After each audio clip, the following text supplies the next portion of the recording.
बॉम्बस्फोट व्हायचे, पुण्यात बॉम्बस्फोट व्हायचे, वाराणसीला बॉम्बस्फोट व्हायचे, बंगलोरला बॉम्बस्फोट व्हायचे. काय करायचं आमचं सरकार? आमचे प्रधानमंत्री मनमोहन सिंगजी असतील, त्याच्या आधीचे असतील, मनमोहन सिंगजींचे गृहमंत्री असतील, आमचे पंतप्रधान त्या काळामध्ये काय करायचे? बॉम्बस्फोट झाला की पाकिस्तानचा निषेध करायचे, पुन्हा बॉम्बस्फोट व्हायचा मग तीव्र निषेध करायचे, मग पुन्हा बॉम्बस्फोट व्हायचा मग अति तीव्र निषेध करायचे, मग पुन्हा बॉम्बस्फोट व्हायचा तर कागदपत्र घेऊन अमेरिकेत जायचे आणि म्हणायचे बघा तो पाकिस्तान आमच्याकडे बॉम्बस्फोट करतो, हे त्याचे पुरावे आहेत, तुम्ही त्याला समजवा. अमेरिका समजवायचंही नाही आणि तोपर्यंत दुसरा बॉम्बस्फोट व्हायचा.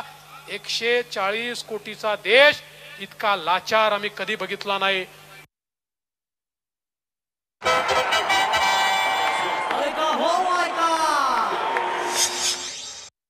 कारण जर भुजबळांना मंत्रिपद घ्यायचं असेल तर त्या महायुतीमधून मंत्रिपद घ्यायचं आणि काम करायचं असेल तर ते तुतारीचं काम करायचं.